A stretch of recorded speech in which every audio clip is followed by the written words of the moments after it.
ఈరోజు ఒక చిన్న కథ చెప్పుకుందాం. రవి మరియు కిరణ్ చిన్నప్పటి నుంచి మంచి స్నేహితులు. కలిసి చదివారు, కలిసి ఆడారు, కలిసి పెరిగారు. జీవితంలో ఏదైనా సాధించాలనే కలని కూడా కలిసి కన్నారు. కానీ వాళ్ళిద్దరి మధ్య ఒక చిన్న తేడా ఉండేది. కిరణ్ కు దేవుడిపై ఎంతో భక్తి. ప్రతిరోజు ఉదయం లేవగానే మాతా దుర్గాను ప్రార్థించేవాడు. రవి మాత్రం నవ్వుతూ, మన జీవితాన్ని మనమే నిర్మించుకుంటాం, దేవుడు అన్నది మన మనసులో ఉన్న భావన మాత్రమే అనేవాడు. కిరణ్ ఎప్పుడూ వాదించలేదు. ఏదో ఒక రోజు నీకు అర్థమవుతుంది అని చిరునవ్వుతో చెప్పేవాడు. కాలం గడిచింది. ఇద్దరు ఉద్యోగాల కోసం నగరానికి వెళ్లారు. జీవితం వేగంగా మారింది. ఒకరోజు రవి జీవితాన్ని పూర్తిగా మార్చేసే వార్త వచ్చింది. అతని తండ్రి తీవ్ర అనారోగ్యంతో ఆసుపత్రిలో చేరాడు. డాక్టర్లు పరిస్థితి చాలా ప్రమాదకరంగా ఉందని చెప్పారు. రవి ఒక్కసారిగా కుంగిపోయాడు. ఎప్పుడూ ధైర్యంగా ఉండే అతడు ఇప్పుడు అసహాయంగా మారిపోయాడు.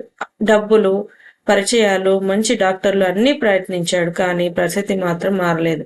ఆ రాత్రి రవి కళ్ళల్లో నిద్ర లేదు, మనసులో శాంతి లేదు. అప్పుడు కిరణ్ నెమ్మదిగా అతని దగ్గరికి వచ్చి, ఒక్కసారి నాతో రా అన్నాడు. రవి ఏమీ అనుకోకుండా అతడితో పాటు వెళ్ళాడు. అక్కడ ఒక చిన్న మాత దుర్గా ఆలయం ఉంది.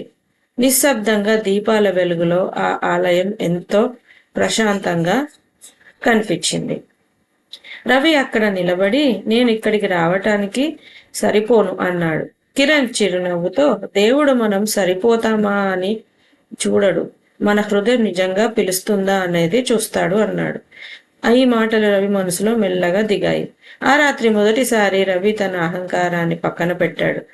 మాతా దుర్గా విగ్రహం ముందు నిలబడి కళ్ళను మూసుకున్నాడు. ఏం చెప్పాలో తెలియలేదు, కానీ హృదయం మాత్రం మాటలాడింది. అమ్మా, నిన్ను నేను ఎప్పుడు నమ్మలేదు, కానీ ఇప్పుడు నాకు నువ్వే చివరి ఆశ. దయచేసి మా నాన్నను కాపాడమ్మా. అతని కళ్ళల్లో నీళ్లు, మనసులో విచిత్రమైన శాంతి. రోజులు గడిచాయి. ఒక ఆశ్చర్యకరమైన మార్పు మొదలైంది. రవి తండ్రి ఆరోగ్యం మెల్లిగా మెరుగుపడింది. డాక్టర్లు కూడా ఆశ్చర్యపోయారు. ఇలాంటి పరిస్థితి నుంచి ఇలా త్వరగా బయటపడడం చాలా అరుదు అని అన్నారు. రవి ఆ మాటలు విన్నప్పుడు అతని మనసు ఒక్కసారిగా నిండిపోయింది. ఆ రాత్రి ఆలయంలో అనుభవించిన ఆ శాంతి ఇప్పుడు ఒక విశ్వాసంగా మారింది. కొన్ని రోజుల తర్వాత ఆసుపత్రి బయట కిరణ్తో కూర్చొని రవి నెమ్మదిగా అన్నాడు, నేను ఇప్పటికీ అన్నీ అర్థం చేసుకోలేకపోతున్నాను, కానీ ఒక విషయం మాత్రం నిజం. ఆ రోజు అమ్మని పిలిచినప్పుడు నేను ఒంటరిగా లేను అనిపించింది. కిరణ్ చిరునవ్వుతో, అదే భక్తి ప్రారంభం అన్నాడు. రవి తల ఊపుతూ, నమ్మకం బలహీనత కాదు, మనం అన్నింటినీ నియంత్రించలేమని అంగీకరించడం ఒక గొప్ప శక్తి అన్నాడు. ఆ రోజు నుంచి రవి పూర్తిగా మారిపోయాడు. అతను పెద్దగా ఆచారాలు చేయకపోయినా ప్రతిరోజు కొద్దిసేపు కళ్ళను మూసుకొని ధన్యవాదాలు అమ్మా అని మాతా దుర్గను గుర్తు చేసుకునేవాడు. అతని మనసులో ఇప్పుడు భయం లేదు, ఒక నమ్మకం ఉంది. ఎందుకంటే అతనికి తెలుసు, అమ్మ దుర్గా ఎప్పుడు తనతోనే ఉందని. మా శక్తి అనేది, అమ్మ శక్తి అనేది చాలా గొప్పదని తెలుసుకున్నాడు అతను.